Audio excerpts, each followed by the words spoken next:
Assalamu alaikum students, this is your Jonas Science book class 8th. Please open chapter number 2. chapter number 2 में आज हमने जो read करना है 22 पेज रीड करना है। यहाँ पर आप सवाल देखें। ये सवाल वैसे तो एक्सरसाइज में नहीं है लॉन्ग के तौर पे या शॉर्ट पे, लेकिन यहाँ आप ये आ सकता है शॉर्ट और लॉन्ग दोनों में। Difference between mitosis and meiosis important है। Difference between mitosis and meiosis ये बुक पर ही आप रहने देना। तो जब हम शॉर्ट क्वेश्चन लिखेंगे ना तो इसको आप शॉर्ट क्वेश्चन में आप लिख लेना। तो अब शॉर्ट क्वेश्चन में इसके 3 पॉइंट्स बनते हैं। अब पहला पॉइंट आपका हमने देखना है फ़र्क के माइटोसिस में और मियोसिस में क्या फ़र्क है। ड्यूरिंग माइटोसिस के दौरान 2 daughter cells are form, 2 daughter cells बनते हैं from the parent cell. During meiosis में 4 daughter cells are formed from parent cell, उसमें 2 सेल बनते हैं, इसमें 4 सेल बनते हैं पेरेंट से। नंबर पॉइंट 2 है the number of the chromosome in the daughter cells remain the same as in the parent cell. Mitosis में क्रोमोसोम का नंबर वही रहता है जो पेरेंट सेल में होता है। The number of the chromosome in the daughter cell is reduced to half. यहाँ पर नंबर ऑफ क्रोमोसोम जो है वो कम हो जाता है as compare to that in the parent cell, जितना कि पेरेंट सेल्स में मौजूद होता है। Point number 3, mitosis occur in general body cells, ये आम बॉडी सेल्स में होती है। Meiosis occur to produce gametes, meiosis जो है तो वो ख़ास सेल्स में होती है जो गैमेट्स प्रोड्यूस करते हैं, स्पर्म्स और एग्स इन एनिमल्स और स्पोर्स इन प्लांट। एनिमल्स में स्पर्म्स और एग्स की सूरत में और पौधों में स्पोर की सूरत में होते हैं। तो ये आपका शॉर्ट और लॉन्ग, ये वाला सवाल मैं दोबारा बता रही हूँ कि ये शॉर्ट और लॉन्ग दोनों में आ सकता है।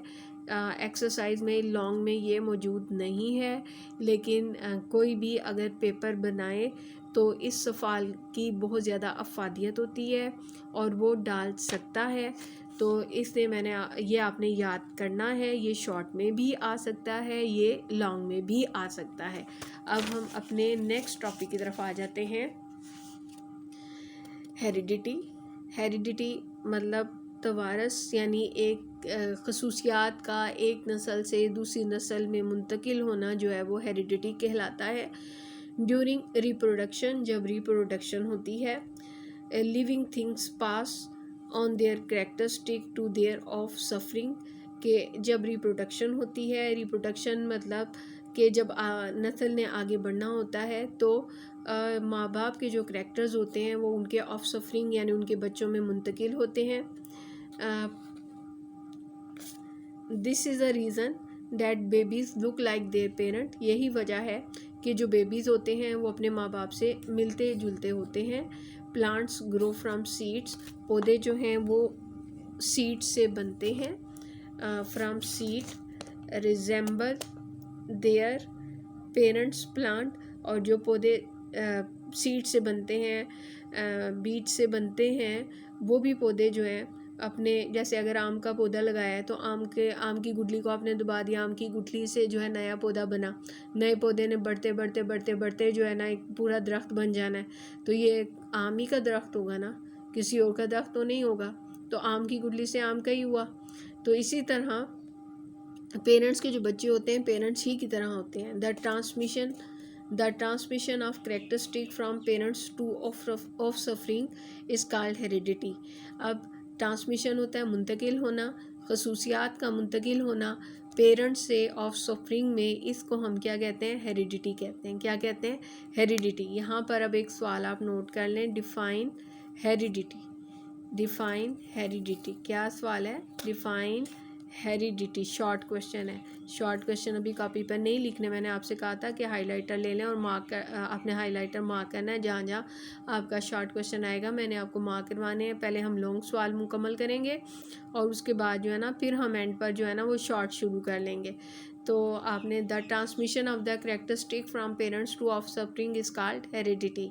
यहाँ सवाल आपने क्या लिखना है, डिफ़ाइन हेरिडिटी। हेरिडिटी क्या होती है, तो the transmission of the characteristic from parent to offspring is called heredity. यहाँ तक आपने लिखना है। आगे the characteristic such as the colour of the eye, skin colour, hair colour, attached ear lobes, अपने आपके जो कान होते हैं, बाद लोगों के कान जो होते हैं ना वो साथ ही अटैच हुए होते हैं, उससे हम ये कहते हैं अटैच्ड एयर लूप्स। हाइट, उनकी intelligence et cetera are the example of the characteristic which are transmitted from parent to the offspring and are called hereditary character। इन्हें हम क्या कहते हैं? hereditary character कहते हैं। अब ज़रा आप आ जाएं पेज नेक्स्ट पेज पर। we know, एक minute, we know that children possesses many features similar to those of their parents but also different from their parents in certain respect. हमें ये तो पता है कि माँ बाप की जो खसूसियात होती हैं वो बच्चों में पाई जाती है, लेकिन बाज़ दफ़ा ऐसा भी होता है कि बच्चे माँ बाप वाली खसूसियात को ज़ाहिर नहीं करते। तो similarly brother and sister also show the difference in many characteristic. बिल्कुल इसी तरह भाई और बहन में भी जो है खसूसियात में फ़र्क होता है। Difference among member of family और स्पीशीज़ आर कॉल्ड वेरिएशंस। अब यहाँ पर आप नोट करें सवाल, short question. Define variation, define variation. तो difference among members of a family और स्पीशीज़ आर कॉल्ड वेरिएशन, के फैमिली मेंबर में और जो स्पीशीज़ में जो फ़र्क पाया जाता है उसको हम क्या कहते हैं? वेरिएशन। सवाल क्या है? Define variation. क्या सवाल है? Define variation. Define variation. तो differences among the member of the family और स्पीशीज़ आर कॉल्ड वेरिएशंस। तो इसे हम वेरिएशंस कहते हैं, इसका होना भी बहुत ज़रूरी होता है।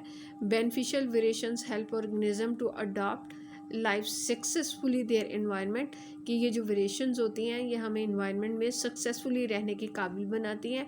Have greater chance of the survival, और चांस जो है ना सर्वाइवल का आपका बढ़ जाता है। एंड कंटिन्यू देयर रेस, और नस्ल जो है वो भी जो है बहुत अच्छे तरीके से फिर आगे की तरफ बढ़ती है। तो वेरिएशन का होना बहुत ज़रूरी है। एक जैसे अगर जीन्स होंगे तो वो जीन्स जो है वो आगे चलकर जो है ख़राबी का बाइस बन सकते हैं। अगर डिफरेंट जीन्स हो जाएं तो वो जो है वो ज़्यादा जो है उनके सर्वाइवल के चांस जो हैं वो हो जाते हैं। तो यहाँ पे आपके 3 जो है ना वो शॉर्ट क्वेश्चन बने, लेकिन इसके बारे में मैंने आपसे कहा है कि ये लॉन्ग में भी आ सकता है और शॉर्ट में भी आ सकता है। और जो है इसको आप शॉर्ट में लिख लीजिएगा। और हेरिडिटरी का एक सवाल बना आज, और एक सवाल आपका वेरिएशन का बना। अब आपने ये शॉर्ट जो क्वेश्चन है आपने क्या करना है कि एक आपने कॉपी लेनी, कॉपी का पेज लें, आपने इधर आपने अटैच कर लेना है वो, और जितने भी आपके शॉर्ट आते जा रहे हैं ना वो नोट करें। मसलन जैसे आपका पहला शॉर्ट आया था डिफाइन साइटोकिनेसिस, फिर इसमें मैंने एक सवाल ये नहीं आपको लिखवाया भी, how many types of cell division. तो how many types of cell division, ये भी आप लिख लें। इसका आंसर आपको पेज नंबर 20 पर मिलेगा। पहला है डिफाइन साइटोकिनेसिस, इसका आंसर आपको पेज नंबर 19 पर मिलेगा। सवाल नंबर 3 जो बना है अभी तक, right the difference between the mitosis and meiosis. Mitosis और मियोसिस पेज नंबर 22 पे आपको मिलेगा। और फिर अभी तक क्वेश्चन नंबर 4 जो बना है डिफाइन हेरिडिटी, पेज नंबर 22 पे मिलेगा। क्वेश्चन नंबर 5 जो बना है डिफाइन वेरिएशन, ये आपको 23 पेज पर मिलेगा। तो मैंने तो ये बुक पर ही लिखे हैं, लेकिन आप एक पेज बना लें और उसको आपने अटैच कर लेना है यहाँ पर। और अटैच करने के बाद ये सारे शॉर्ट क्वेश्चन आप नोट करते जाएं। पहले हम अपने लॉन्ग मुकम्मल करेंगे, उसके बाद हमने जो है ना शॉर्ट अपने कॉपी पर लिखने हैं। आज के लिए आपका इतना ही लेक्चर है, इंशाअल्लाह ताला बाकी हम कल देखेंगे। अल्लाह हाफिज़।